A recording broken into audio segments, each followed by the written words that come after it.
Selamat pagi, salam sejahtera bagi kita semua. Mari kita awali perkuliahan hari ini. Pertama ya, kita awali dengan doa. Islam seperti biasa membaca Al-Fatihah, yang lainnya menyesuaikan doa pembaik. Alhamdulillah.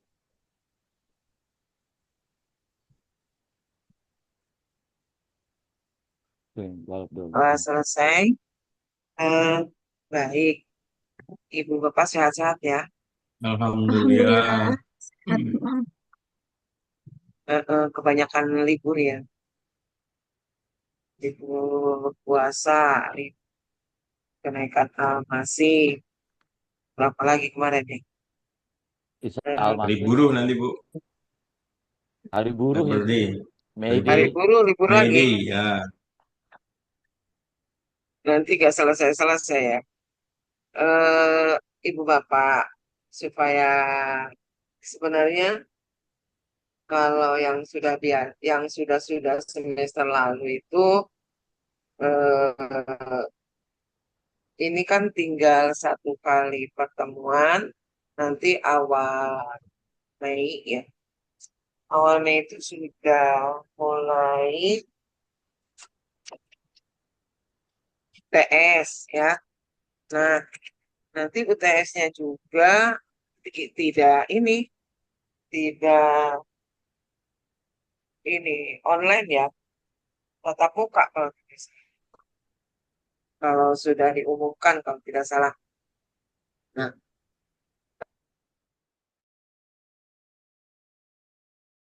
min semester depan itu Ibu Bapak udah paparan ini ya, paparan hasil penelitian yang di sekolah-sekolah ya, sekolah Ibu Bapak sendiri gitu ya. Nah, sekarang yang mau maju ini kelompok berapa? Kelompok 5 dan kelompok 6, Ibu. Yang kelompok 5, kelompok 6. Nah, nanti kalau ada waktu kelompok 7 itu bisa tidak ya kelompok 7? Biar nanti Pan, Bu. minggu depan kan terakhir ya. Belum, Bu. Masih ada eh, 2 minggu. Dua kali lagi Bu. Dua minggu lagi, Keempat, dokter. Ibu. Sekarang pertemuan tanggal keempat, Ibu. berapa? Tanggal berapa ininya?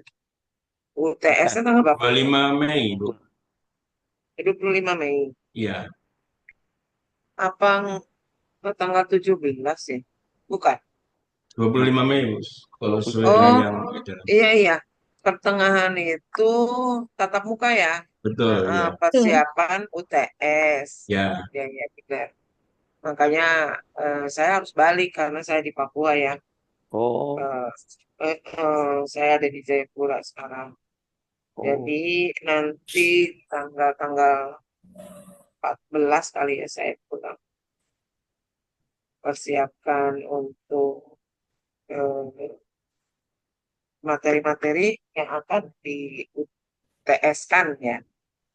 Oke, sekarang kelompok 5 yaitu Pak Toto dengan Bu Tini Lini. ya. Iya, betul sekali, Bu. Kelompok 6-nya Bu Nurlina dengan Bu Hasanah.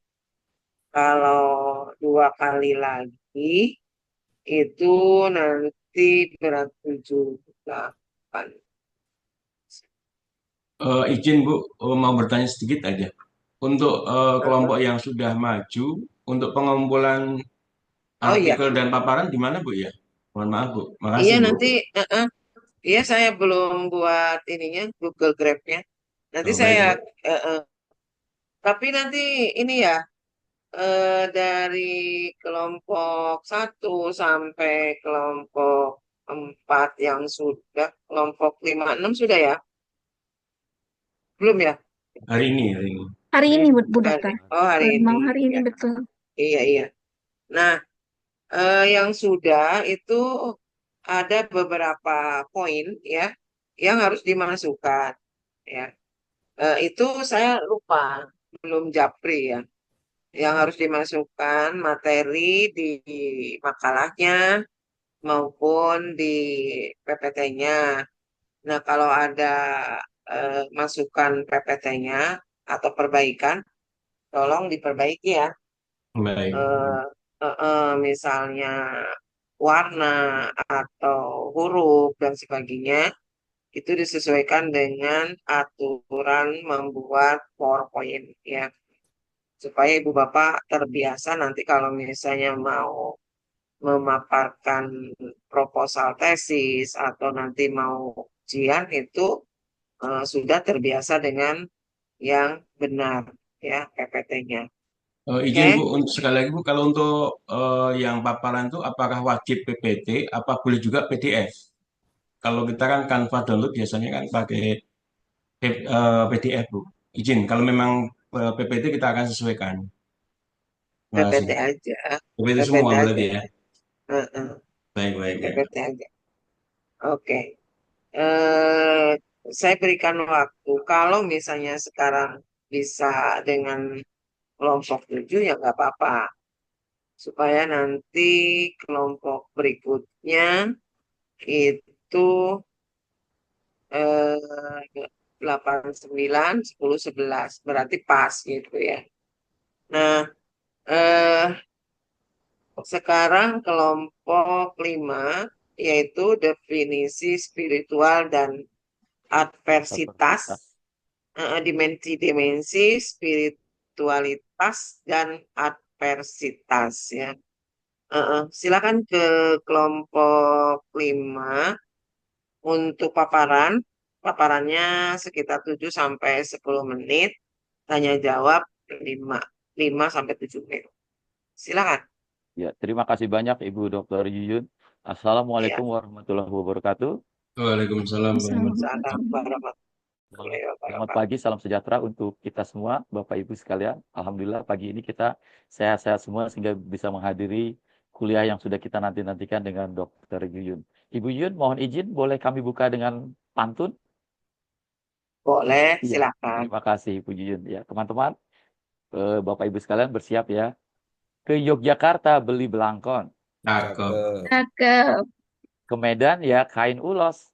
cakep, Cakep. Kalau belajar Principle of Education dengan Dr. cakep, Yuyun, pasti jos.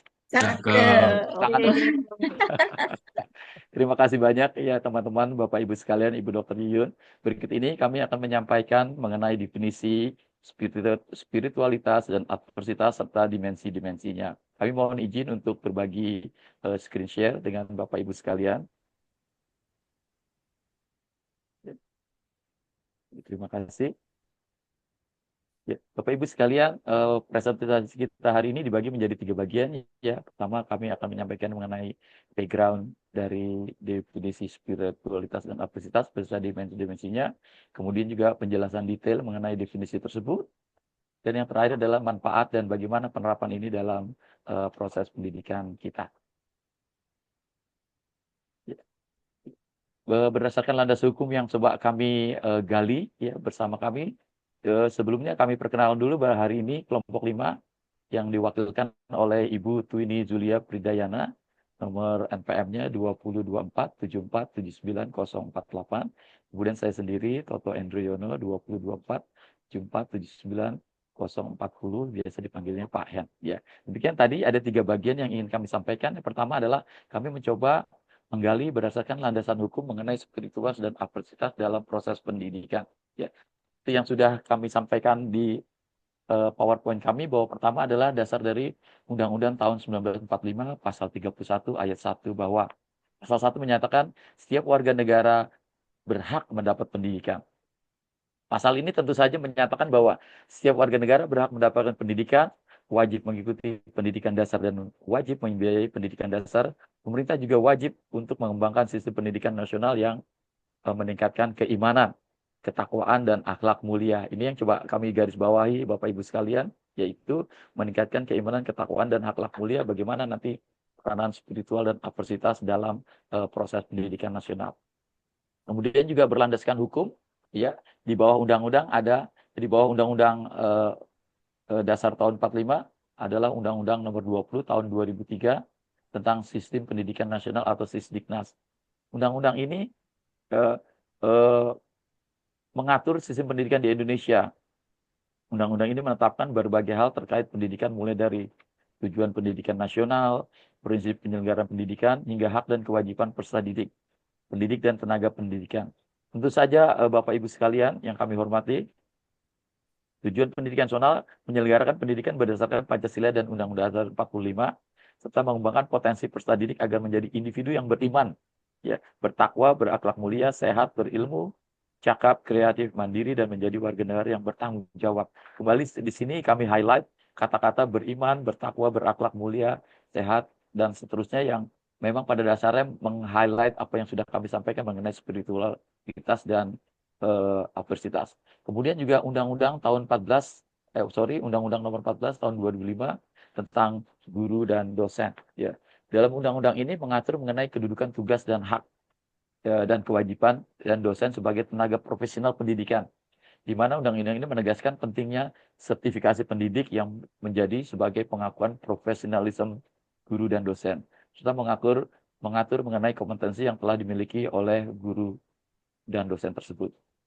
Jadi Bapak Ibu, sertifikasi adalah merupakan suatu legitimasi yang memang menjadi sesuatu yang wajib dipunyai oleh setiap guru dan dosen, ya, sebagai pengakuan atas profesionalisme mereka. Ya. Kemudian yang terakhir adalah peraturan pemerintah, ya, nomor 19 tahun 2005 tentang standar nasional pendidikan. Bapak Ibu sekalian, ternyata peraturan pemerintah nomor 19 tahun 2005 ini sudah beberapa kali diamandemen, ya, beberapa kali dirubah, mungkin menyesuaikan dengan perkembangan zaman, ya, dengan latest perkembangan terakhir, ya. Ini tentang standar nasional pendidikan diubah dengan peraturan pemerintah nomor 13 tahun 2015. Ternyata Undang-Undang nomor 13 tahun 2015 juga diubah menjadi peraturan pemerintah 57 tahun 2021. Kemudian peraturan pemerintah ini diubah lagi, ya, dengan dengan peraturan pemerintah nomor 4 tahun 2022. Jadi di sini kita bisa melihat bagaimana keseriusan pemerintah untuk tetap mengikuti perkembangan zaman sehingga dapat menjawab setiap tantangan yang ada. Tentu saja peraturan pemerintah ini mengatur mengenai lingkup standar nasional pendidikan, pengembangan, pemantauan, dan pelaporan standar nasional pendidikan, ya, meliputi kurikulum, ya, evaluasi hasil belajar peserta didik, dan juga evaluasi pendidikan, akreditasi, dan sertifikasi secara umumnya. Ya.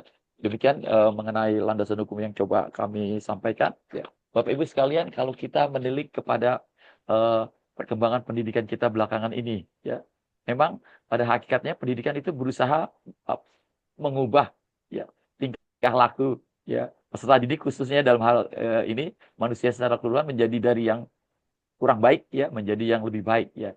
Kemudian kalau kita mensitir dari pengertian dari bahasa Yunani bahwa pendidikan itu adalah pedagogik, yaitu ilmu menuntun anak.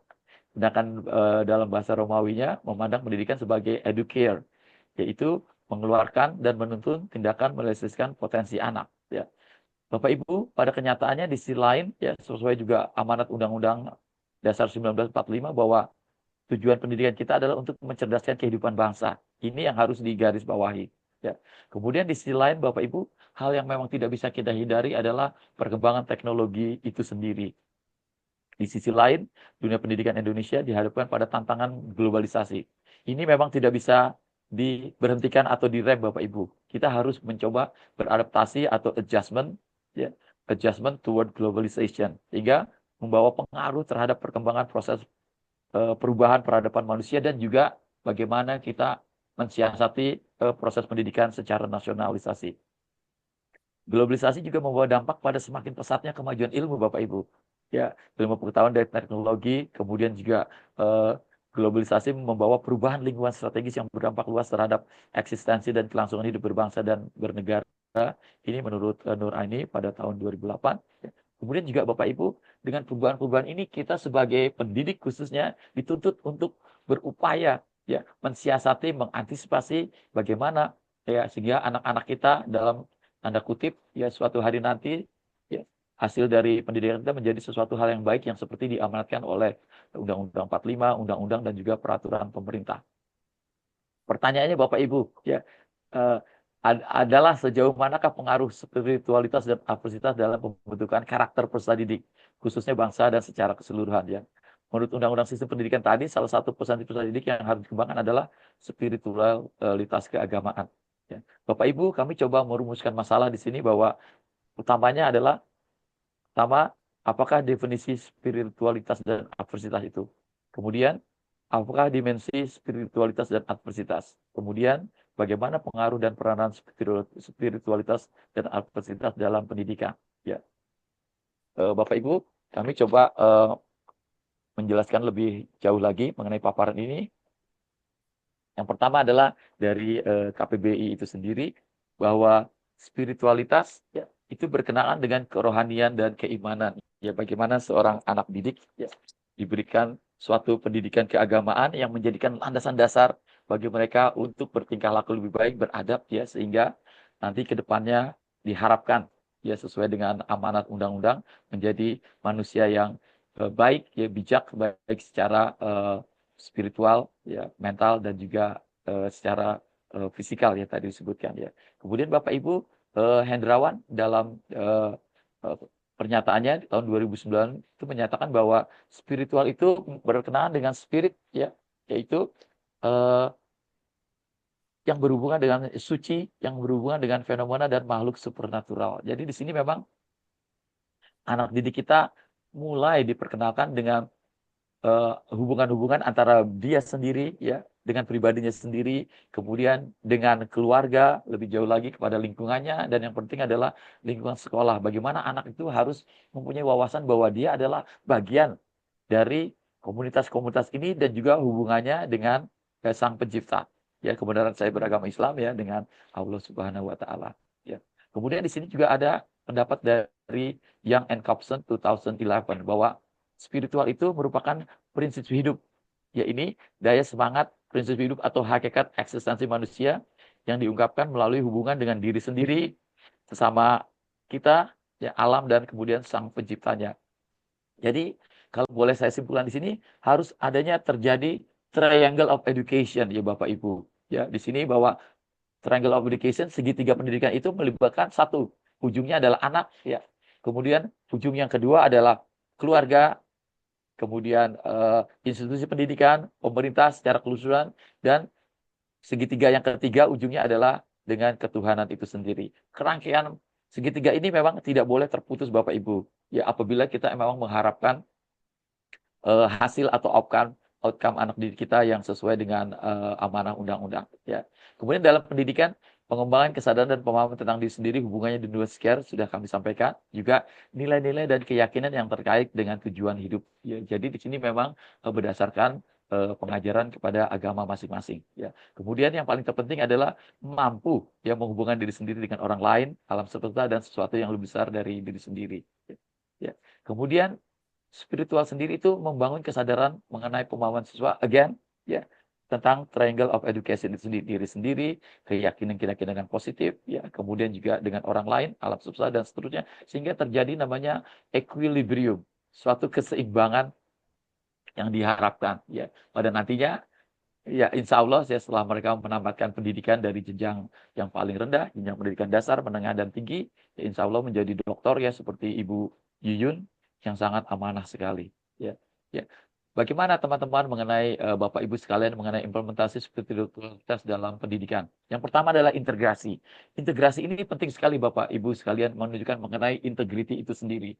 Bagaimana anak-anak itu belajar mengenai mana yang baik dan mana yang buruk sehingga kedepannya dia bisa memilah-milah, menimbang-nimbang seandainya mohon maaf ya, dalam integriti ini misalkan seorang pendidik ya ada godaan untuk melakukan sesuatu yang kurang berkenan atau melanggar normatif, dia bisa mengarah kepada pembentukan integriti itu sendiri. Kemudian metode pembelajaran. Bapak Ibu sudah melihat tadi bahwa undang-undang sendiri bisa diamandemen ya dari undang-undang pemerintah ya, kemudian diamandemen, kemudian peraturan pemerintah beberapa kali diamandemen. Kenapa diamandemen atau dirubah Bapak Ibu? Itu untuk menjawab ya perubahan-perubahan sosial yang terjadi di masyarakat dan dinamikanya. Tanpa perubahan-perubahan tersebut, dalam tanda kutip, tanpa merubah atau mengamandemen peraturan tersebut, kami kami kira tidak mungkin kita untuk mampu ya menciptakan peserta didik atau outcome pendidikan yang lebih baik ya. Kemudian juga ada program-program spiritualitas siswa dalam hal ini ya, kemudian karena kami beragama Islam, mohon maaf ya. Ya, mungkin hal-hal yang berkenaan dengan keagamaan, membaca Quran, kemudian dan seterusnya, yaitu bisa dijadikan dasar dalam pembentukan spiritualitas ya. Bapak Ibu sekalian, yang terakhir adalah mengenai teknologi pengembangan spiritualitas siswa itu sendiri. Berkenaan dengan era globalisasi, mau tidak mau dalam penyampaian ini kita juga harus berubah ya. Tidak lagi mungkin ya menjelaskan dalam bentuk nasihat dan seterusnya Bapak Ibu ya. Mungkin anak sekarang dalam tanda kutip akan menjadi bosan ya dengan penjelasan kita, aku kok digurui terus, aku kok diceramati terus dan seterusnya, sehingga mereka akan menjadi memberontak ya. Dengan adanya teknologi pengembangan spiritualitas siswa, misalkan kita memberikan pengarahan dalam bentuk video, film anak-anak, atau melibatkan anak-anak itu sendiri dalam pembuatannya, sehingga mereka menjadi terlibat langsung menjadi pemilik dari proses pendidikan itu sendiri. Kalau dalam bahasa Jawa ya mereka diuwongke ya, seperti itu Bapak Ibu ya. Di sini peran spiritual dalam pendidikan, pertama meningkatkan kesadaran. Ini penting sekali Bapak Ibu sekalian. Nomor satu, kesadaran anak itu bahwa dia adalah bagian dari masyarakat secara keseluruhan, sehingga tidak bisa terlepas ya. Sehingga anak-anak ini akan berada dalam jalur yang tepat, ya, tidak menjadi devian atau menyimpang ya dengan komunitas kita ya. Kemudian juga meningkatkan kemampuan siswa untuk mengembangkan keyakinan yang positif melalui tadi ya dimensi keagamaan dan seterusnya ya. Yang kemudian selanjutnya Bapak Ibu mengenai kemampuan siswa untuk menghubungkan diri sendiri, orang lain, dan alam semesta, yang memang berulang kali kami sebutkan di sini bahwa titik dasarnya adalah bagaimana membuat segitiga triangle of education itu sendiri. Dan yang terakhir memang harus bisa meningkatkan kesejahteraan dan kebahagiaan siswa. Bapak Ibu, salah satu menjawab permasalahan bangsa adalah education. Education can help us to lift up our social welfare. Bagaimana para our founding father waktu itu ya, para pendiri negara kita itu mementingkan pada pendidikan. Ya. Kemudian Bapak Ibu, kami coba laju kepada dimensi spiritual di sini. Sekali lagi, ini kata-kata memahami, menyadari adalah hal yang paling penting terhadap diri sendiri, kehidupan, ya, dan kemudian juga mengembangkan nilai-nilai spiritual yang mendalam, membina, mengembangkan kesadaran diri, dan juga pengendalian hubungan erat dengan Tuhan. Yang terakhir adalah bagaimana mencapai kebahagiaan yang abadi. Ya, Insya Allah, karena kami beragama Islam, baik dunia maupun akhirat. Ini dimensi spiritual, bagaimana cara mengembangkannya. Bapak Ibu, guru yang termasuk bagian dari segitiga pendidikan tadi harus memiliki pemahaman mendalam tentang ajaran itu sendiri. Ya, guru adalah contoh yang baik dan harus memberikan hal-hal yang berkenaan dengan kebaikan itu sendiri, menjadi teladan, kemudian mampu mengintegrasikan nilai-nilai spiritual ke dalam aspek pembelajaran. Dalam hal ini seperti tadi, karena berkenaan dengan era teknologi, bagaimana guru juga harus keep up with the latest changes with the technology savvy.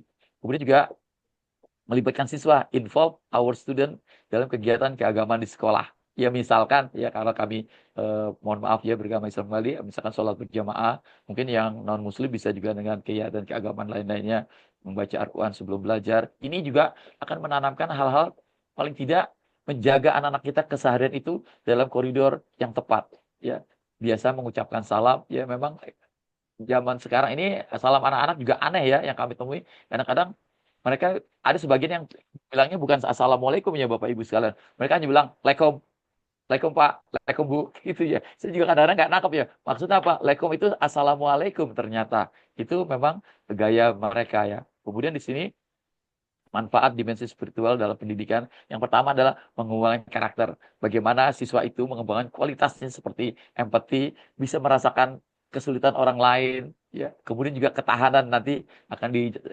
dijelaskan oleh Twini mengenai aversitas, ya. Kemudian juga mengembangkan kualitas pribadi seperti perhatian, kejujuran. Ini yang paling susah Bapak Ibu, ya.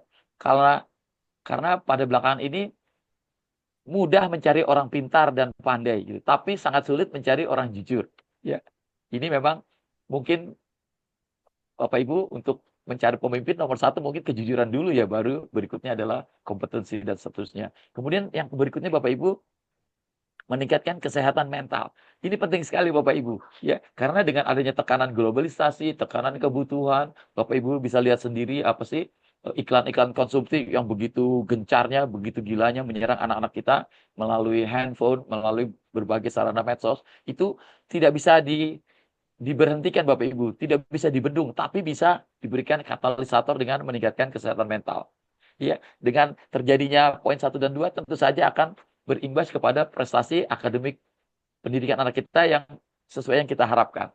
Ya, sehingga mereka lebih tangguh dan juga kuat menghadapi tantangan dan realitas kehidupan. Ya, seperti kita Bapak Ibu, kalau mau berangkat bekerja, kita wajib makan sarapan pagi Bapak Ibu, karena untuk mampu menghadapi realitas kehidupan. Ya. Kemudian membentuk integritas sedini mungkin. Memang ini berangkat dari keluarga. Makanya tadi kami sampaikan bahwa segitiga pendidikan itu tidak bisa terlepas, ya Bapak Ibu. Bahwa kita tidak hanya mendidik anak, tetapi juga orang tua harus bertanggung jawab juga kepada pendidikan mereka dan tingkah laku mereka. Yang berikutnya adalah bagaimana siswa memahami tujuan hidup itu sendiri sesuai dengan keyakinan dan keagamaan masing-masing. Oke, berikutnya Bapak Ibu, Ibu Twini akan menjelaskan lebih lanjut lagi mengenai definisi aversitas ya. Demikian dari saya, Ibu Twini, kami persilahkan. Terima kasih Terima Bapak kasih. Hen. Assalamualaikum warahmatullahi wabarakatuh. Waalaikumsalam warahmatullahi Ya, wabarakatuh. selamat pagi Dokter Yuyun dan teman-teman semuanya. Eh, saya Twini Zulia akan menjelaskan tentang adversitas. Definisi adversitas. Dalam KBBI, definisi adversitas di sini yaitu kesulitan atau kesusahan. Definisi adversitas yaitu sebentar Mas. Definisi adversitas adalah kesulitan yang dihadapi seseorang yang dalam istilah bahasa Inggris yaitu yang berarti tantangan, hambatan, atau kesulitan. Dalam konteks yang luas, adversitas merujuk pada situasi atau keadaan yang tidak menguntungkan atau sulit. Kemudian pada slide selanjutnya, definisi adversitas dalam pendidikan yaitu merujuk pada tantangan, hambatan, atau kesulitan yang dihadapi oleh siswa, guru, atau institusi pendidikan dalam mencapai tujuan pendidikan. Contohnya di sekolah, di kampus, dan instansi pendidikan lain-lainnya. Lalu kemudian dimensi adversitas dalam pendidikan. Di sini ada 5, yaitu yang pertama ada adversitas akademik. Adversitas akademik yaitu tantangan yang dihadapi oleh siswa dalam mencapai prestasi akademik seperti kesulitan dalam memahami materi, kesulitan dalam mengikuti proses belajar, atau kesulitan dalam mencapai target akademik. Yang kedua, adversitas emosi. Adversitas emosi merupakan tantangan yang dihadapi oleh siswa dalam mengelola emosi seperti stres, kecemasan, ataupun depresi. Yang ketiga, adversitas sosial. Adversitas sosial adalah tantangan yang dihadapi oleh siswa dalam berinteraksi dengan orang lain seperti kesulitan dalam berkomunikasi, kesulitan dalam membuat teman, atau kesulitan dalam beradaptasi dengan lingkungan yang baru. Lalu yang keempat, adversitas ekonomi. Adversitas ekonomi merupakan tantangan yang dihadapi oleh siswa dalam menghadapi kesulitan ekonomi, seperti kesulitan dalam membiayai pendidikan, kesulitan dalam mencari pekerjaan, atau kesulitan dalam mengelola keuangan. Lalu yang kelima adalah adversitas lingkungan, yang merupakan tantangan yang dihadapi oleh siswa dalam menghadapi kesulitan lingkungan, seperti kesulitan dalam menghadapi perubahan iklim, kesulitan dalam menghadapi polusi, atau kesulitan dalam menghadapi bencana alam.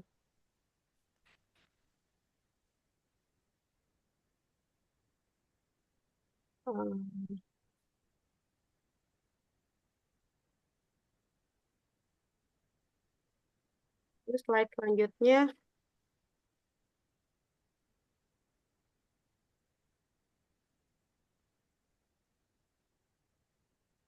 Slide selanjutnya, Pak Hen.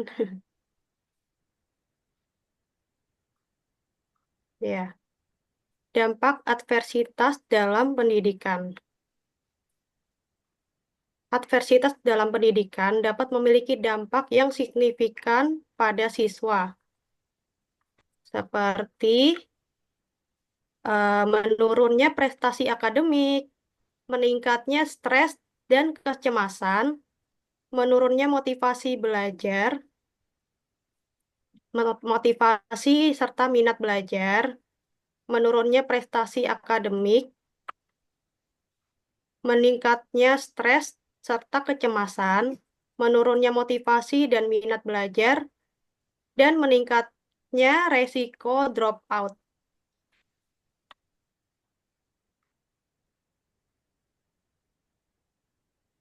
Strategi mengatasi adversitas dalam pendidikan. Untuk mengatasi adversitas dalam pendidikan, di sini terdapat beberapa strategi yang dapat dilakukan, yaitu meningkatkan dukungan akademik serta emosi, meningkatkan kesadaran dan pengetahuan tentang adversitas, meningkatkan kemampuan mengelola stres serta kecemasan, meningkatkan motivasi dan minat belajar, meningkatkan kerjasama antara siswa, guru, dan orang tua.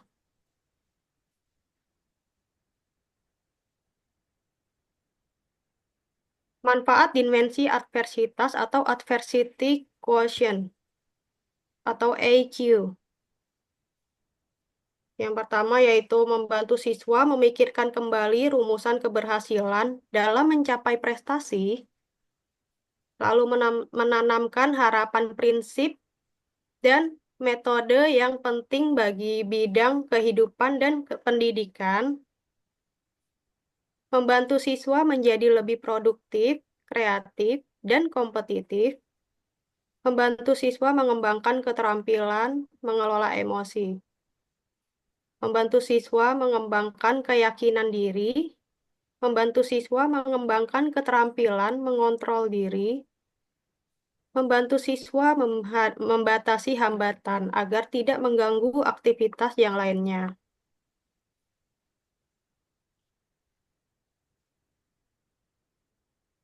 Pengaruh adversitas dalam pendidikan. Adversity intelligence dapat berkontribusi terhadap kematangan karir siswa. Adversity intelligence dapat berkontribusi terhadap adaptabilitas karir siswa.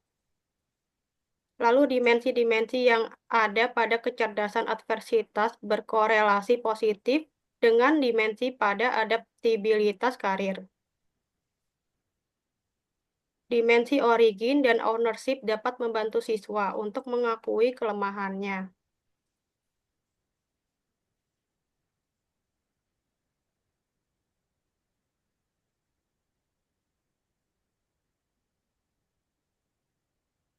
Terima kasih Ibu Twini. Mungkin Bentar. kesimpulannya bisa saya lanjutkan, Oh iya, Bapak Ibu sekalian. Ya, terima kasih Bapak Ibu. Tadi sudah dijelaskan oleh Ibu Twini secara detail bagaimana definisi adversitas, kemudian fungsi adversitas, manfaatnya juga, bagaimana peranannya dalam pendidikan yang memang pada akhirnya bisa mengarah kepada tujuan pendidikan itu sendiri yang sebagai diamanatkan dalam pembukaan Undang-Undang Dasar 1945 bahwa ya dicerdaskan adalah bukan manusianya saja tapi secara keseluruhan ini kehidupannya menyangkut sistem lingkungan ya sehingga luas cakupannya dalam kehidupan kebangsaan itu sendiri ya. Ya. Kemudian Bapak Ibu sesuai juga Undang-Undang nomor 20 tentang Sikdisnas tadi itu bertujuan mengembangkan potensi peserta didik agar menjadi manusia yang beriman, bertakwa kepada Tuhan Yang Maha Esa, dan terakhir adalah bagaimana pendidikan spiritualitas merupakan bagian yang tidak terpisahkan dari pendidikan yang memberikan pengaruh kuat kepada kepribadian seorang anak atau peserta didik secara spiritual, baik dalam mengembangkan sifat-sifat mulia, membantu sesama, menciptakan jiwa, dan seterusnya. Kemudian adalah aversitas dalam pendidikan adalah merujuk kepada tantangan, hambatan, atau kesulitan yang dihadapi oleh siswa itu sendiri. Bagaimana siswa dan guru juga mengelola stresnya, memanage tingkat stres, ya. Dan juga bagaimana institusi pendidikan dalam mencapai tujuan pendidikan itu sendiri, ya. Bapak Ibu, ya mungkin itu yang bisa kami sampaikan, ya. Sekali lagi, cendrawasih dari Irian. Ya. Demikian cukup sekian. Terima kasih. Assalamualaikum warahmatullahi wabarakatuh. Waalaikumsalam. Salam warahmatullahi Salam warahmatullahi wabarakatuh. Baik, saya berikan waktu 5 sampai 7 menit untuk bertanya tentang definisi spiritual dan adversitas. Ini hubungannya dengan pelaksanaan pendidikan ya sebenarnya. Jadi tidak ke tadi ya disinggung ekonomi apa tidak, tapi khusus ke kaitannya dengan pendidikan ya. Bagaimana pemikiran spiritual ya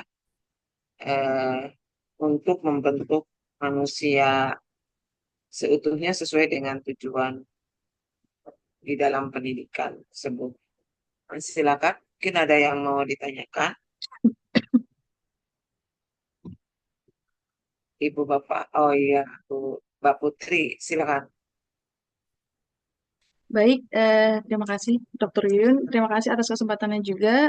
Paparan sangat menarik, Pak Hen dan Ibu Twini. Berbicara mengenai spiritualitas dan adversitas, nah pada dasarnya ada beberapa penelitian yang memang telah menunjukkan bahwa spiritualitas ini memiliki dampak positif pada kesuksesan guru dan siswa.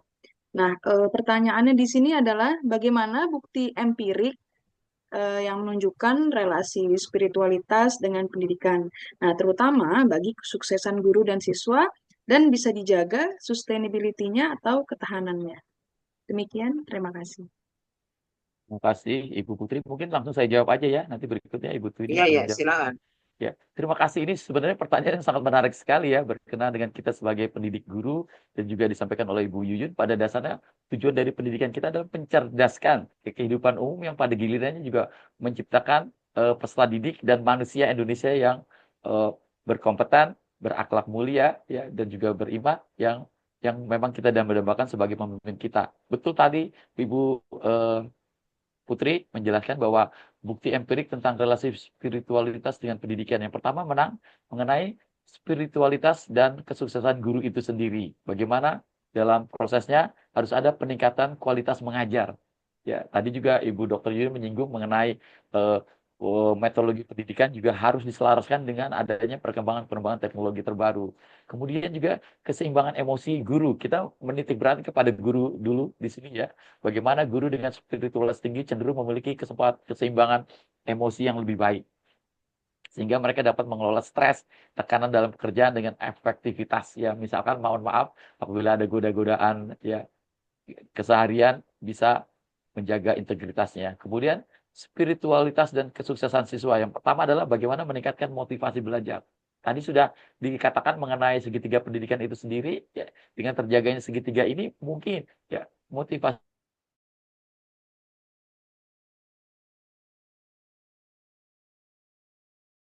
belajar ajak ya secara istiqomah ya. Kemudian juga siswa memiliki tujuan yang cukup jelas yang mana tetap terjaga dalam koridor segitiga pendidikan. Kemudian juga bagaimana keseimbangan emosi dan kesehatan mental siswa yang memang pada saat ini cenderung ya dipengaruhi oleh globalisasi ya, perkembangan teknologi yang luar biasa, sehingga mereka harus bisa menyaring ya, mengkatalisator hal-hal seperti ini, dan juga bisa memilih hal-hal yang mengenai tantangan akademik dan kehidupan yang lebih efektif dan ke arah yang lebih pada kebaikan. Bukti empirik adalah tadi sudah dikatakan memang ada beberapa penelitian telah menunjukkan bahwa spiritualitas memiliki dampak positif pada kesuksesan guru dan siswa. Ya, ini memang kami temukan di sini ada penelitian, mohon maaf, dari Johar dan Marshall tahun 2000 menunjukkan bahwa spiritualitas dapat meningkatkan kualitas pengajar dan keseimbangan emosi guru.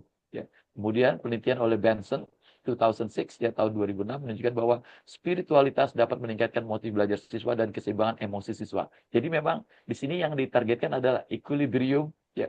Semua stakeholder dari pendidikan itu sendiri tidak hanya siswa tapi guru dan juga perangkat-perangkatnya. Implikasinya ada tentu saja banyak sekali implikasi dari hal-hal ini. Yang pertama adalah pengembangan kurikulum. Bagaimana kita bisa menyaksikan pengembangan kurikulum yang setiap saat memang berubah ya. Kemarin juga pada presentasi sebelumnya disampaikan antara ke produk hukum dan produk politik ya sehingga kurikulum bisa berubah sesuai dengan zamannya. Kemudian self development. Di sini pelatihan guru sangat penting sekali Bapak Ibu. Ya, bagaimana guru itu dalam tanda kutip di recharge. Ya, seperti handphone kita kalau sudah low battery harus di recharge. Guru juga kebanyakan guru-guru yang dalam tanda kutip senior, mohon maaf ya, senior ini ya mungkin berumur sekitar 50-60 ya, seperti saya mungkin. Itu namanya deadwood gitu. Bapak Ibu tahu tidak deadwood? Dia akan susah sekali untuk dikembangkan lagi. Jadi memang dalam hal ini ada dua kata yang memang mohon maaf ya dalam candaan kami, kalau guru itu bisa dibina atau dibinasakan sekalian gitu Bapak Ibu ya seperti yang Deadwood tadi itu agak susah kadang-kadang mereka punya status quo yang seperti demikian yang tidak mau berubah sehingga kedepannya memang agak sulit beradaptasi dengan siswa-siswa kita yang merupakan Gen Z ya Gen Z apa Gen Alpha ini berkembang secara kuat ya. Demikian mungkin mengenai spiritualitas dapat menjadi faktor penting dalam meningkatkan kesuksesan guru dan siswa di sekolah ya. Demikian terima kasih. Mudah-mudahan bisa menjawab pertanyaan Ibu Putri. Terima kasih. Silakan selanjutnya. Terima kasih Pak Hen. Maaf ya. Eh, Ibu Bapak, apakah yang dijelaskan tentang universitas itu sudah jelas atau belum? Kenapa dijelaskan kesulitan? Nah, kalau kita kaitkan dengan pendidikan, apa sih gitu hubungannya gitu? Coba. Ini sebenarnya bukan pengertian dari kesulitan itu sebenarnya, ya. Jadi adversitas itu kalau kita kaitkan dengan masalah penanaman pendidikan ke anak, itu menanamkan apa coba? Kalau dilihat dari adanya definisi kesulitan. Coba di kelompok 6 dari definisi adversitas itu kaitannya dengan penanaman pendidikan ke siswa. Itu kira-kiranya apa yang diambil maknanya ya dari kesulitan ya dari pengertian adversitas itu sendiri. Kira-kiranya apa coba? Nah, Ibu Tini mau dijawab? Nah, silakan. Pasti yang lain juga pada masih bingung tuh. Kenapa kok dibahas tentang adversitas sih gitu. Adversitas tadi udah dijelaskan ya. Eh, Pengertiannya adalah kesulitan.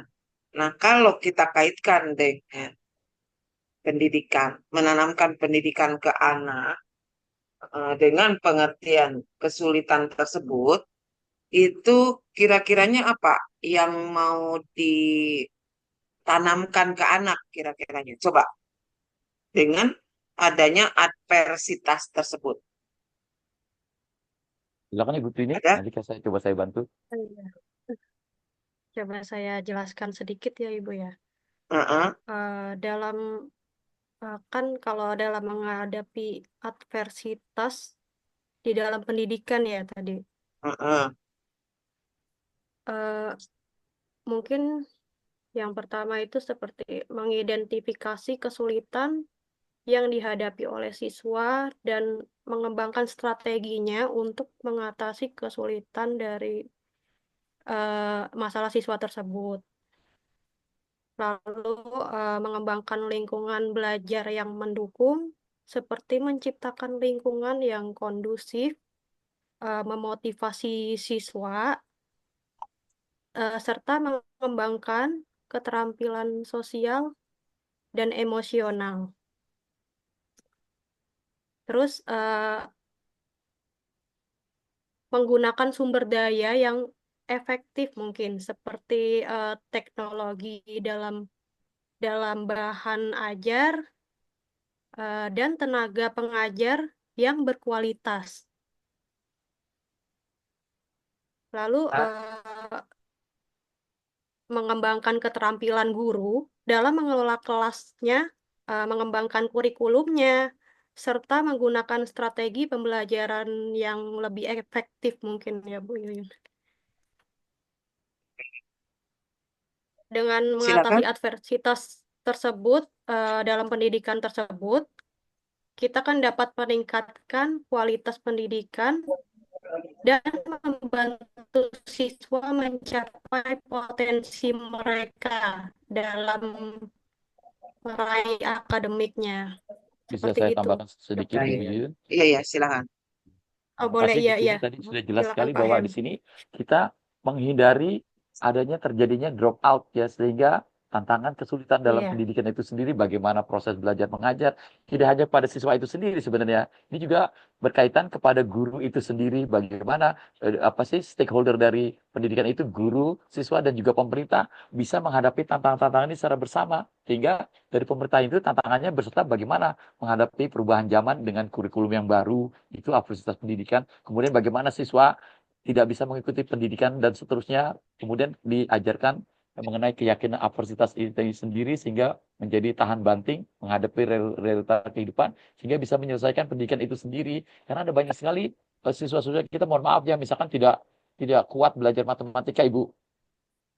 Ini daya tahannya rendah sekali gitu. Kenapa bisa seperti itu? Ya, mulailah digali, diadakan konseling. Oh, ternyata memang ya sumber-sumbernya tidak mendukung.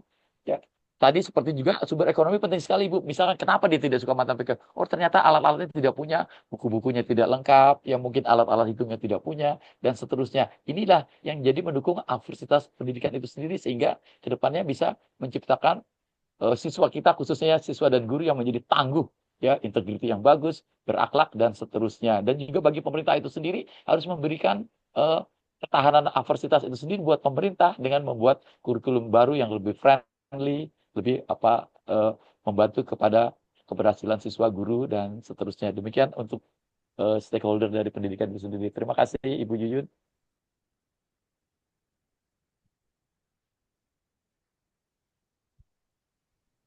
Kuatkan dengan penjelasan adversitas. Itu tadi sudah dijelaskan pemahamannya ya, berasal dari kata adversitas dan bahasa Latinnya kemalangan atau kesulitan dalam kehidupan sehari-hari. Ini adversitas dalam penanaman pendidikan. Seorang guru itu harus menanamkan ini ya, keberanian untuk menghadapi kesulitan, kemalangan, kesengsaraan, dan tantangan dalam kehidupan. Banyak anak ya, anak-anak gedongan, anak-anak zaman sekarang ini yang tidak berani, yang tidak ini ya, tidak kuat di dalam menghadapi kesulitan, tantangan hidup ya.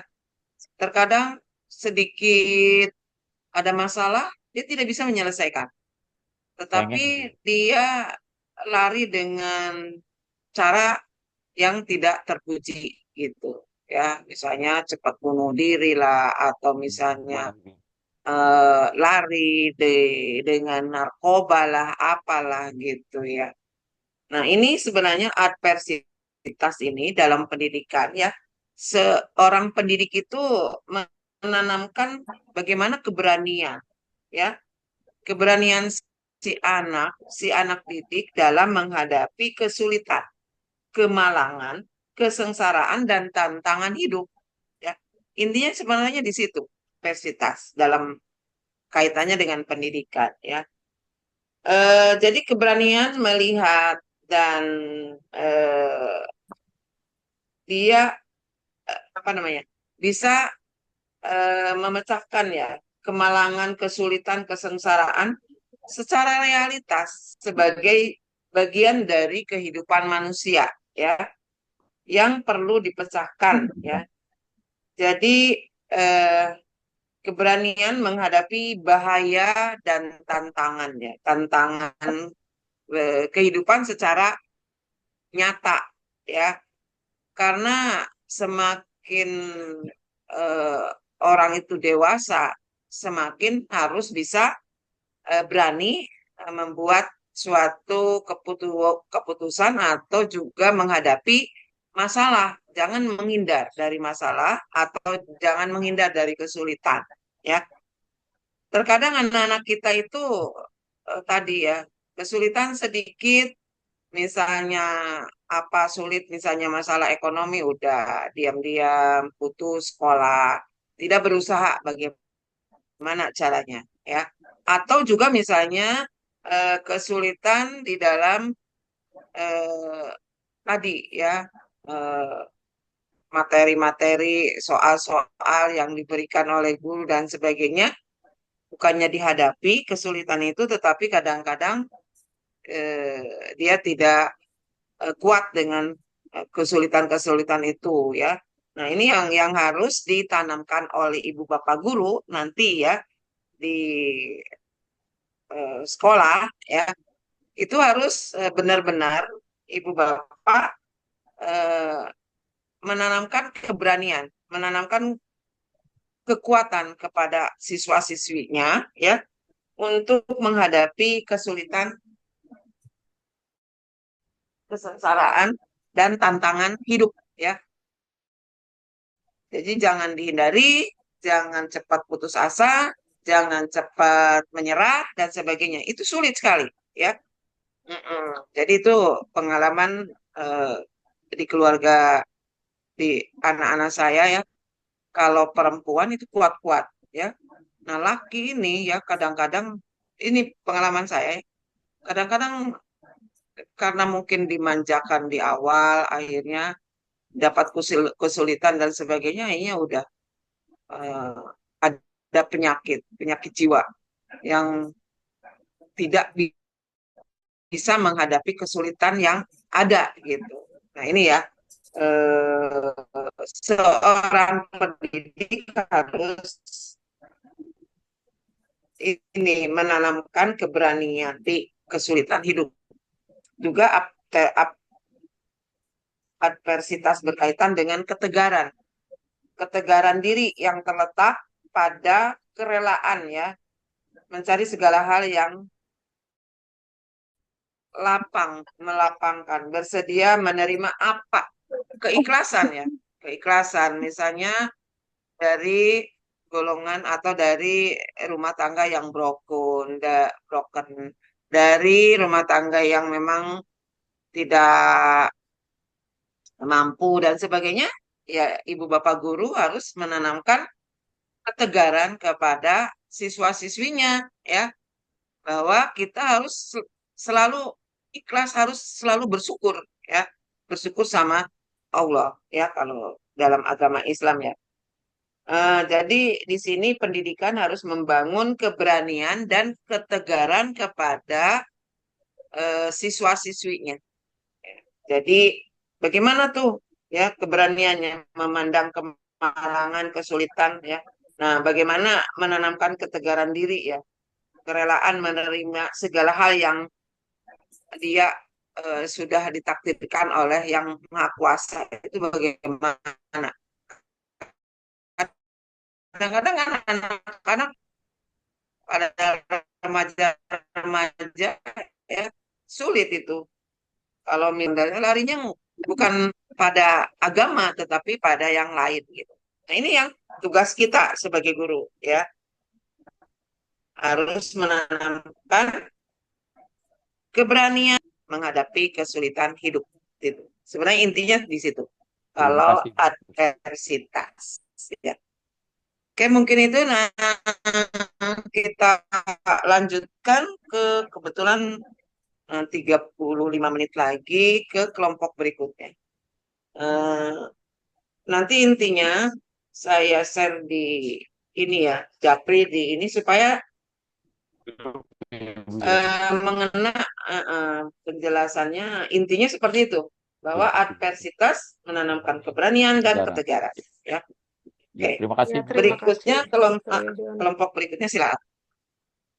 Yang berikut kelompok 7 ya. Kelompok 6, Bu Dokter. Iya, kelompok 6 itu definisi ekonomi, pembiayaan pendidikan, kebijakan pembiayaan, keterlibatan swasta, relasi pendidikan. Silakan. Sebentar, Oke, terima kasih Ibu Dokter. kan opening dulu, Miss.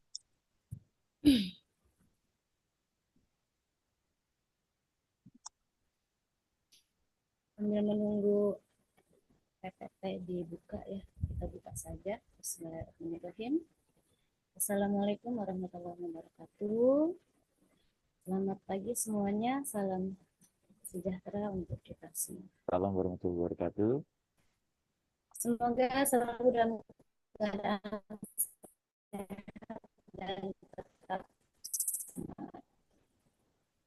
Oke, yang terhormat Ibu dosen Dr. Yuyun, segala Ibu Bapak, mahasiswa Prodi Bahasa Inggris S2 Kampus Sunda.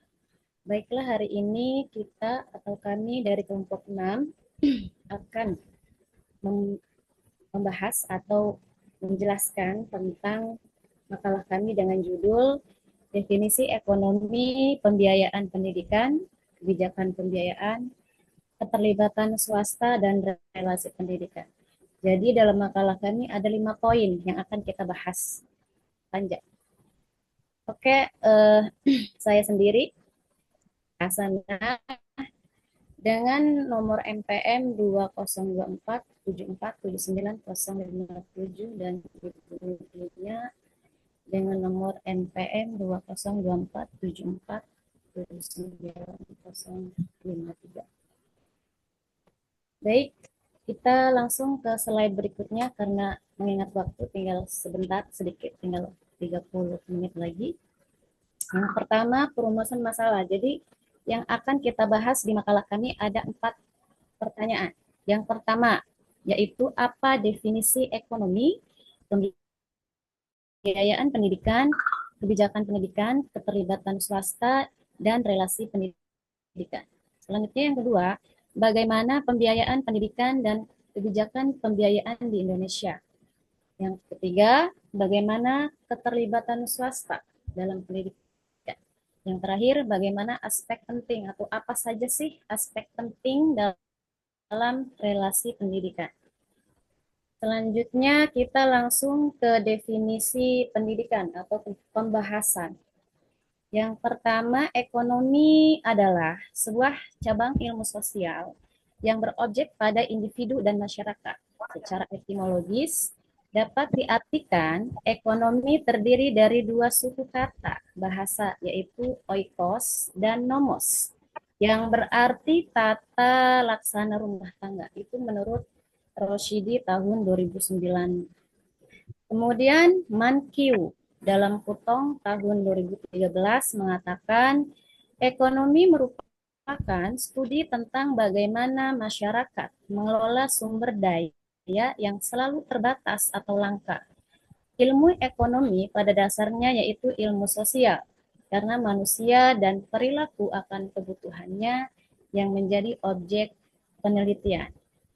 Kemudian selanjutnya, sedangkan menurut Roshidi tahun 2009, ekonomi adalah salah satu cabang ilmu pengetahuan yang berdaya upaya untuk memberikan pengetahuan dan pengertian tentang gejala-gejala masyarakat yang timbul karena perbuatan manusia dalam usahanya untuk memenuhi kebutuhan atau untuk mencapai kemakmuran. Nah, dari definisi di atas tampak bahwa ekonomi mengkaji pemenuhan kebutuhan manusia dan kemakmuran manusia. Dua pokok ini dari permasalahan ekonomi tersebut, yaitu kebutuhan dan pencapaian kemakmuran. Keduanya merupakan dasar dalam pelapisan sosial di dalam masyarakat. Oke, next. Kemudian peran ekonomi dalam pendidikan. Jadi ini banyak sekali peran ekonomi dalam pendidikan. Alasan pemerintah menetapkan pembangunan bidang ekonomi antara lain, ekonomi memegang peranan penting dalam kehidupan manusia dan agar tidak kalah bersaing dalam era globalisasi. Hal ini mengakibatkan munculnya berbagai usaha baru, pabrik-pabrik baru, badan-badan pedagang baru, dan badan-badan jasa baru. Jumlah konglomerat bertambah banyak. Kemudian pertumbuhan ekonomi pun menjadi tinggi dan penghasilan negara bertambah. Munculnya sentra-sentra ekonomi tersebut mendorong perkembangan ekonomi yang menjadi berpengaruh terhadap bidang pendidikan. Selanjutnya, Lekong et al. Tahun 2019 juga mengungkapkan bahwa alokasi anggaran pendidikan dapat menentukan indeks pembangunan manusia dan pertumbuhan ekonomi. Selain transparansi dan akuntabilitas keuangan, sekolah juga berdampak positif terhadap motivasi mengajar guru. Hal itu terkait dengan eksistensi manusia sebagai faktor produksi aktif yang dapat mengakumulasi modal, mengolah dan memanfaatkan sumber daya alam, membangun organisasi sosial, kemudian dan politik ekonomi dan politik Faktor modal dan kemajuan teknologi disinyalir paling berperan dalam pertumbuhan ekonomi.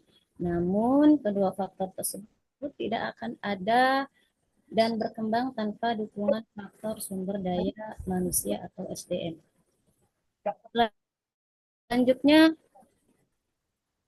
Selanjutnya ke relasi ekonomi dalam pendidikan. Landasan ekonomi bagi pendidikan terkait peran pendidikan, fungsi produksi, efisiensi, dan efektivitas biaya dalam pendidikan. Pertama, beberapa fakta empirik di Indonesia menunjukkan bahwa anggaran pendidikan berpengaruh signifikan terhadap peningkatan mutu pendidikan. Itu menurut Antoni dan Priyanti tahun 2019. Kedua, anggaran pendidikan juga memberikan dampak positif terhadap indeks pembangunan manusia. Itu kata Sari et al. Tahun 2022. Yang terakhir, dalam tataran operasional, studi Rohendi et al. Tahun 2022 membuktikan bahwa manajemen pembiayaan berpengaruh terhadap mutu pendidikan.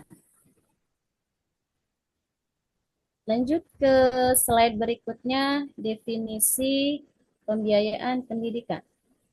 Secara etimologi, kata pembiayaan terambil dari kata biaya yang berasal dari bahasa Belanda yaitu kosten. Sementara dalam bahasa Latin disebut causa yang berarti sebab atau alasan. Secara terminologi, biaya merujuk pada sejumlah uang atau sumber daya yang dikeluarkan atau diperlukan untuk memperoleh atau melakukan suatu aktivitas atau layanan. Itu menurut Purwanti tahun 2023. Lalu menurut Nur Sobah pada tahun 2022, pembiayaan merupakan proses alokasi sumber daya yang pada kegiatan atau program tertentu, sehingga pembiayaan pendidikan merupakan proses alokasi sumber daya untuk kegiatan atau program operasional pendidikan. Biaya pendidikan bukan tanggung jawab pemerintah saja, melainkan tanggung jawab semua baik pihak pemerintah, orang tua, maupun masyarakat. Ketika kata pembiayaan disandingkan dengan kata pendidikan menjadi pembiayaan pendidikan, maka dapat diartikan sebagai sejumlah uang yang dihasilkan dan dibelanjakan untuk berbagai keperluan penyelenggaraan pendidikan baik di madrasah ataupun di sekolah. Pengelolaannya pengelolaan pendapatan dan sumber daya yang tersedia untuk digunakan dalam menyusun dan menjalankan roda kehidupan sekolah pada tingkat yang berbeda-beda. Nah, berdasarkan uraian di atas, dapat disimpulkan bahwa biaya pendidikan adalah sumber daya yang dikeluarkan oleh pemerintah, masyarakat, maupun orang tua siswa kepada lembaga pendidikan, baik dalam bentuk barang maupun uang yang dikumpulkan dan ditetapkan untuk mencapai tujuan pendidikan. Lanjut ke peranan pemerintah dalam pembiayaan pendidikan. Nah, sebagaimana diamanatkan dalam pasal 4 ayat 1 Undang-Undang Republik Indonesia nomor 20 tahun 2003 tentang Sistem Pendidikan Nasional Depdiknas tahun 2023 bahwa prinsip penyelenggaraan pendidikan yaitu pendidikan diselenggarakan secara demokratis dan berkeadilan serta tidak diskriminatif dengan menjunjung tinggi hak asasi manusia, nilai keagamaan, nilai kultural, dan kemajemukan bangsa. Kata kunci tidak diskriminatif di sini berlaku untuk pembiayaan pendidikan. Artinya bahwa pembiayaan pendidikan haruslah tidak mendiskriminatifkan setiap warga negara yang memiliki keinginan untuk dapat mengikuti pendidikan sebagai upaya untuk meningkatkan potensi dirinya. Nah, di sini ada beberapa komponen yang memiliki fungsi yang berbeda-beda, namun memiliki tujuan yang sama, yaitu yang pertama, peningkatan potensi sumber daya manusia yang berkualitas. Yang kedua, penyediaan komponen-komponen sumber-sumber pembiayaan pendidikan. Kemudian, penetapan sistem dan mekanisme pengalokasikan dana. Selanjutnya, pengefektifan dan pengefisienan penggunaan dana. Terakhir, akuntabilitas dapat dipertanggungjawabkan dan aspek keberhasilan mudah terukur dan pada setiap satuan pendidikan. Next slide, tentang model pembiayaan pendidikan yang akan dipaparkan oleh Ibu Nurlina. Baik, terima kasih Miss Ana. Selamat pagi untuk Ibu Dr. Yuyun dan kawan-kawan semua. Saya Nurlina akan melanjutkan penjelasan mengenai model pembiayaan pendidikan. Maaf, suara saya apakah cukup jelas untuk semuanya? Jelas banget. Baik. Kita lanjutkan. Di sini ada 4 model pembiayaan pendidikan menurut Amhar dalam Bibisono 2000, tahun 2006. Yang pertama adalah subsidi penuh dari jenjang pendidikan dasar sampai pendidikan tinggi. Yang kedua, pendidikan gratis, pendidikan tinggi diberikan kepada peserta didik sampai usia tertentu. Yang ketiga, pendidikan gratis diberikan sampai SMA saja, dan pendidikan tinggi tetap membayar SPP sekalipun masih menerima subsidi. Dan model yang keempat, semua jenjang pendidikan wajib membiayai diri sendiri. Penggalian sumber dana dapat diperoleh dari upaya kerjasama dengan industri atau memanfaatkan bantuan CSR atau Corporate Social Responsibility. Bisa juga dengan membentuk komunitas alumni atau bersumber dari orang tua atau wali peserta didik. Itu adalah model-model yang terkait dengan pembiayaan pendidikan. Sekarang kita lanjut dengan slide berikutnya, yaitu mengenai sumber pembiayaan atau anggaran pendidikan. Di sini ada 6 sumber. Yang pertama adalah dari pemerintah pusat yang berupa BOS. Kita sudah tahu BOS itu adalah bantuan operasional sekolah yang diambil dari APBN, anggaran pendapatan belanja negara sebesar 20% sesuai dengan amanat undang-undang. Pada hakikatnya, BOS ini diberikan baik kepada kepada lembaga pendidikan swasta maupun negeri, gitu ya, dan untuk semua jenjang baik dari SMP maupun SMA. Dana BOS ini bisa dialokasikan untuk bermacam-macam, bisa mulai dari untuk PPDB, penerimaan peserta didik baru, untuk pengembangan perpustakaan, untuk kegiatan ekskul, administrasi kegiatan sekolah, dan lain sebagainya. Dan yang kedua adalah pemerintah daerah. Namanya adalah BOP. Sumber bantuannya adalah BOP, biaya operasional pendidikan. Sama, ini juga dialokasikan sebesar 20% dan diambil dari APBD ya, bukan APBN karena itu pusat. Sama juga untuk semua jenjang pendidikan dimulai dari SD sampai SMA. Dan BOP ini bisa difungsikan untuk membangun sarana dan prasarana sekolah, peralatan sekolah, perawatan dan pemeliharaan gedung sekolah, dan sebagainya. Sumber yang ketiga adalah komite sekolah. Komite sekolah merupakan lembaga mandiri yang beranggotakan orang tua atau wali peserta didik, komunitas sekolah, serta tokoh masyarakat yang peduli dengan pendidikan. Komite sekolah ini dibentuk atas prakarsa dari masyarakat dan sudah diatur dalam Undang-Undang SPM nomor 20 tahun 2003 pasal 56 ayat 3 yang menyatakan bahwa komite sekolah atau madrasah sebagai lembaga mandiri dibentuk dan berperan dalam peningkatan mutu pelayanan dengan memberikan pertimbangan, arahan, dan dukungan tenaga, sarana prasarana, serta pengawasan pendidikan pada tingkatan satuan pendidikan. Yang berikutnya adalah kelompok masyarakat. Sejalan dengan adanya manajemen berbasis sekolah atau MBS, sekolah dapat menggali dan mencari sumber-sumber dana dari pihak masyarakat, baik secara perorangan maupun secara lembaga, baik di dalam maupun di luar negeri.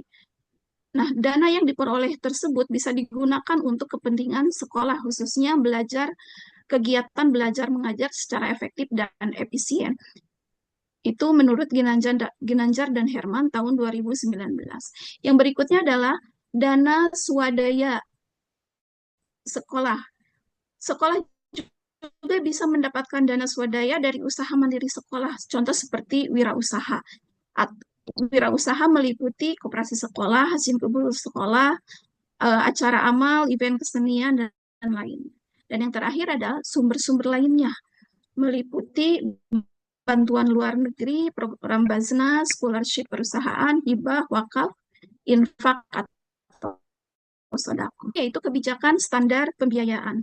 Di sini ada beberapa peraturan pemerintah terkait dengan kebijakan standar pembiayaan. Yang pertama adalah peraturan Mendikbudristek nomor 18 tahun 2023 yang mengatur tentang standar pembiayaan pendidikan dikeluarkan sebagai dasar pelaksanaan.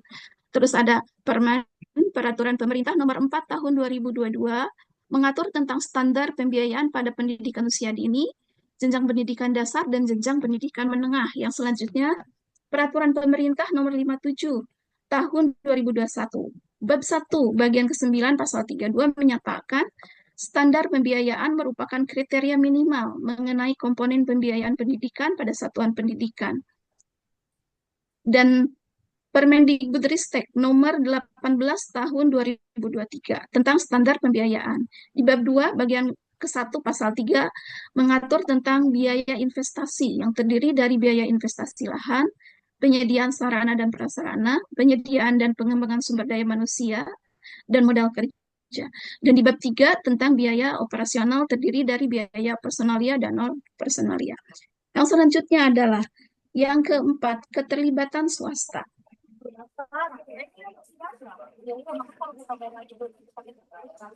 Pada tahun 2007, Kementerian BUMN mengeluarkan sebuah peraturan bernomor S-203.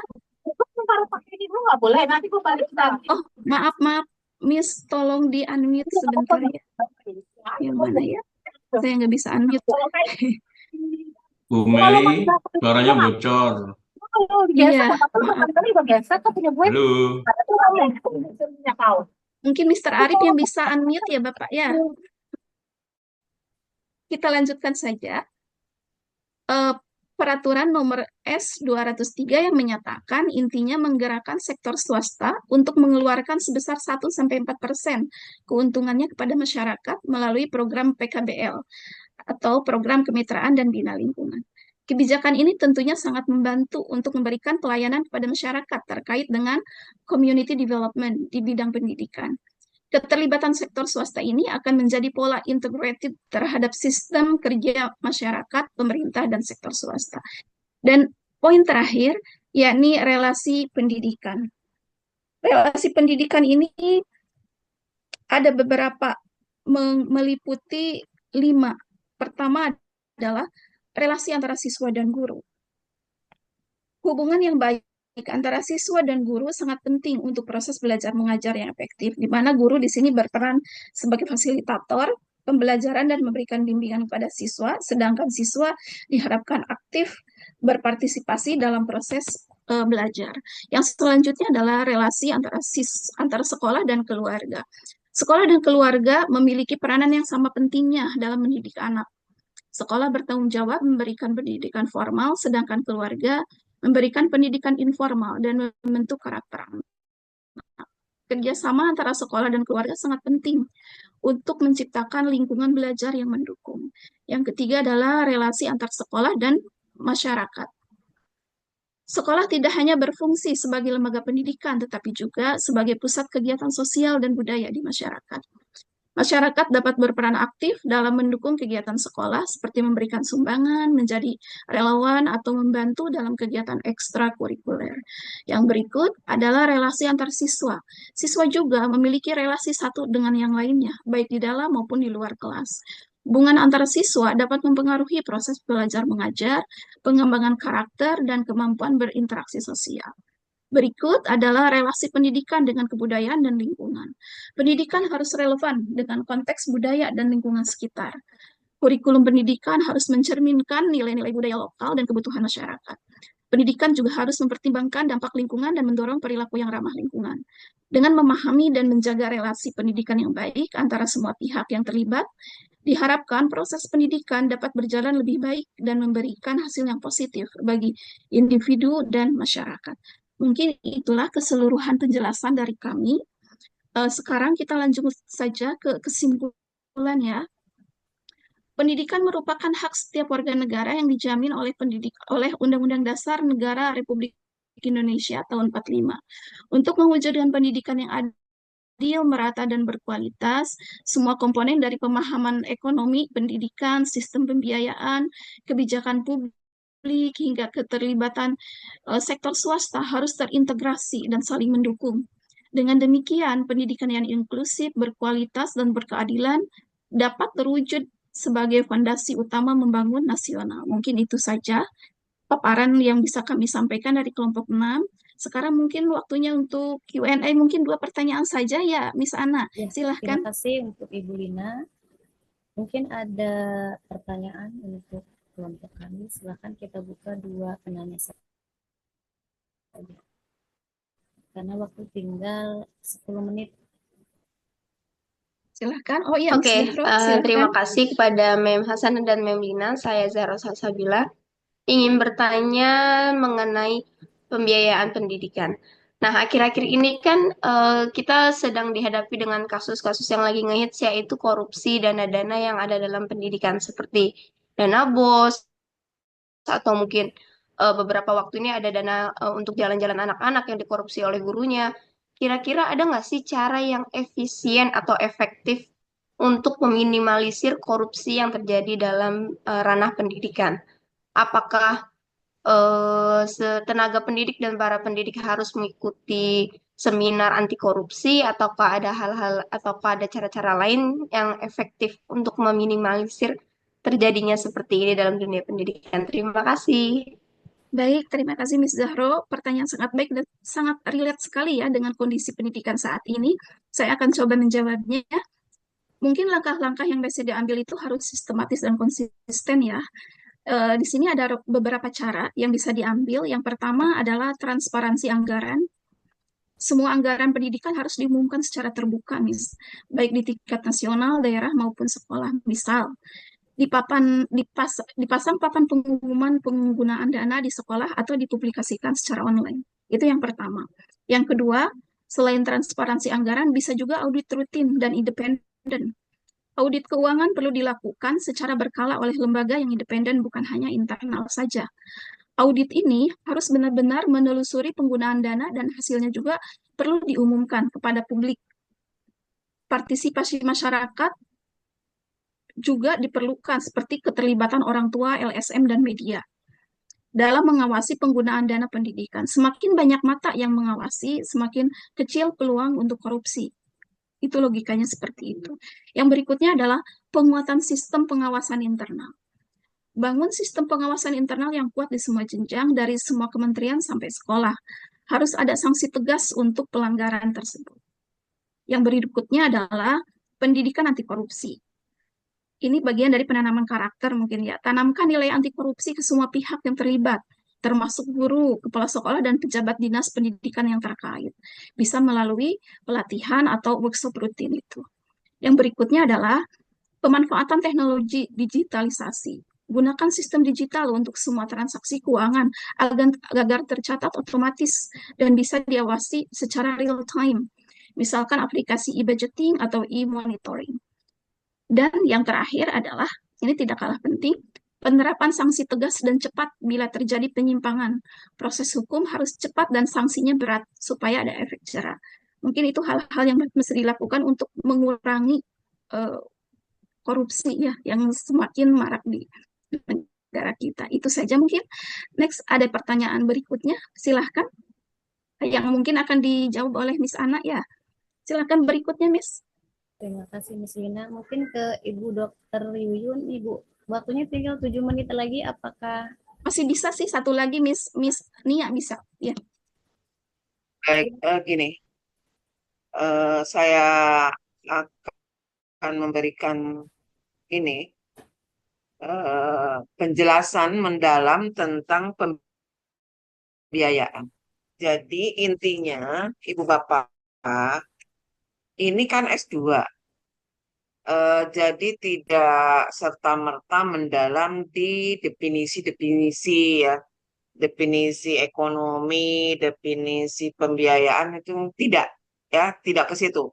Tetapi diutamakan yaitu bagaimana ya, bagaimana si relasi ekonomi itu ada hubungannya tidak dengan pendidikan. Hubungannya apa saja, seperti itu ya. Karena nanti kalau di soal juga tidak ditanyakan tentang secara mendalam tentang definisi ekonomi, tentang definisi pembiayaan atau faktor-faktor yang ini pembiayaan itu tidak seperti itu. Tetapi ya intinya yang pertama yaitu relasi ekonomi kaitannya dengan pendidikan itu apa saja.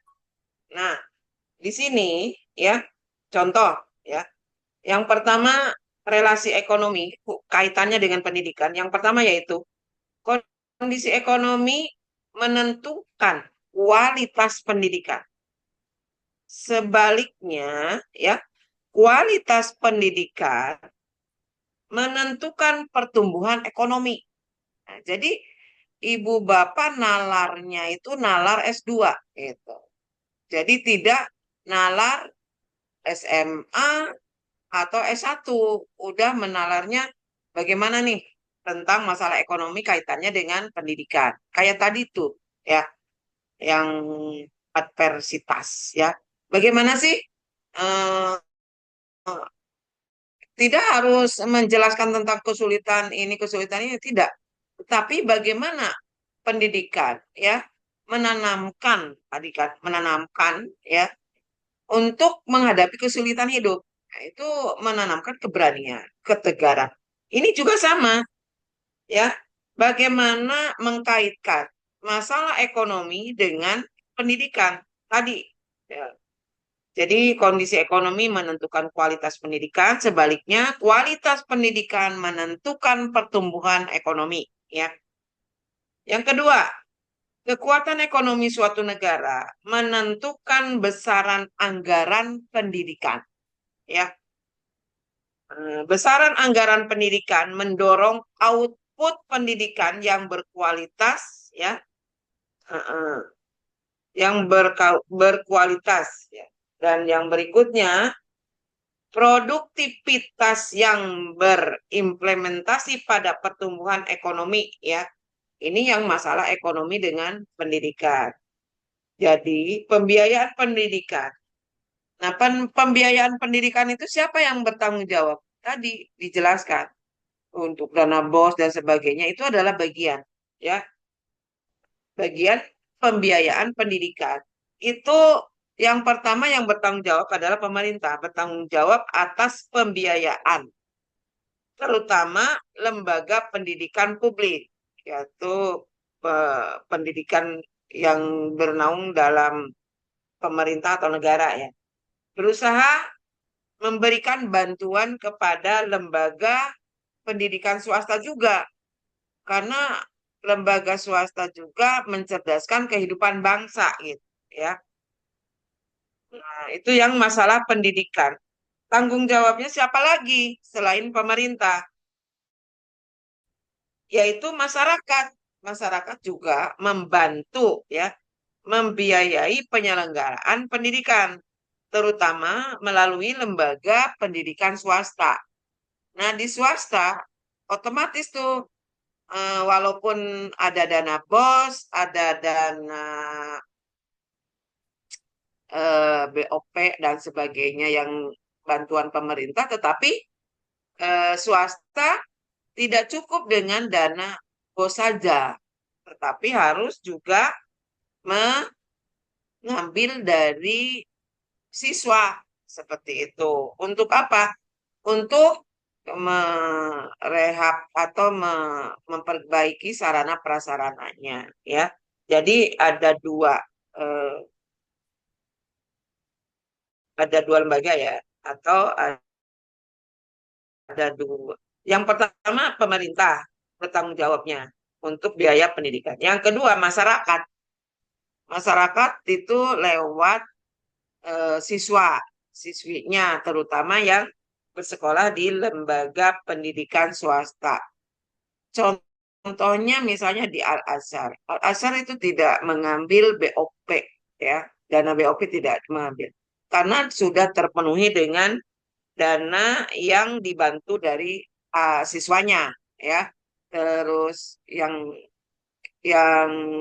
bercirikan agama Kristen itu biasanya yang sudah ini ya, sekolah-sekolah yang sudah memang bagus ya.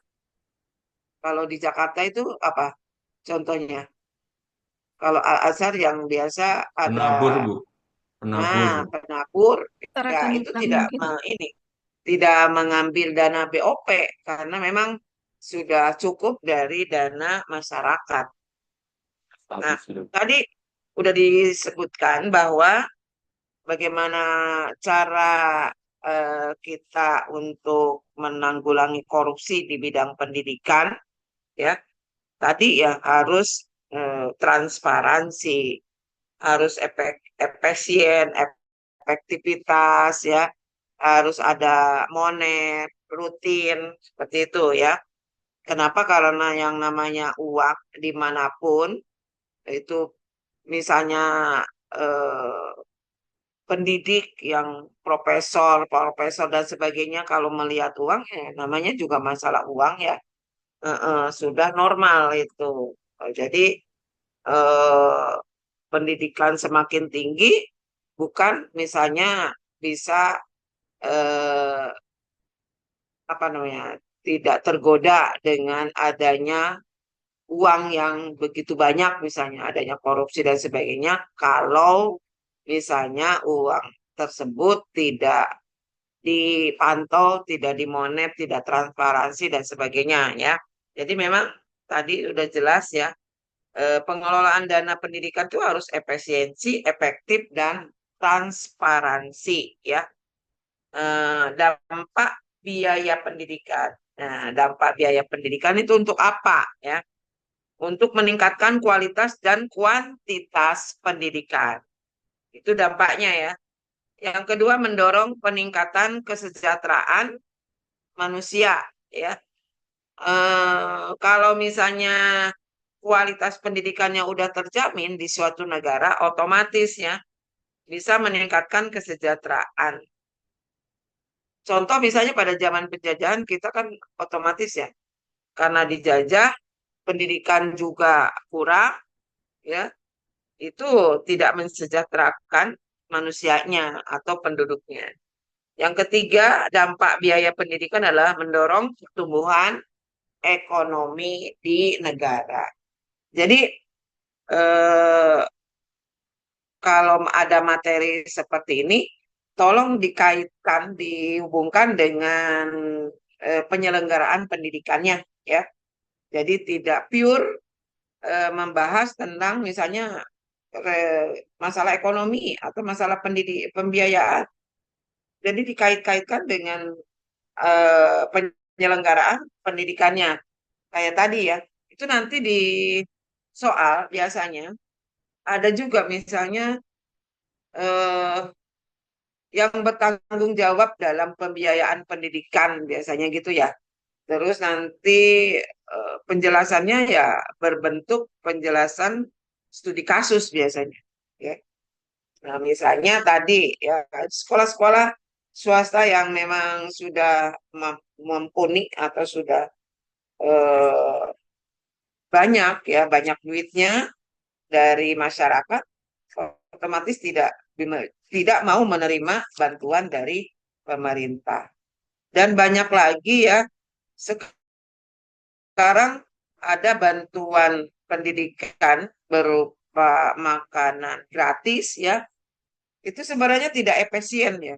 Tidak efisien dan itu pemborosan.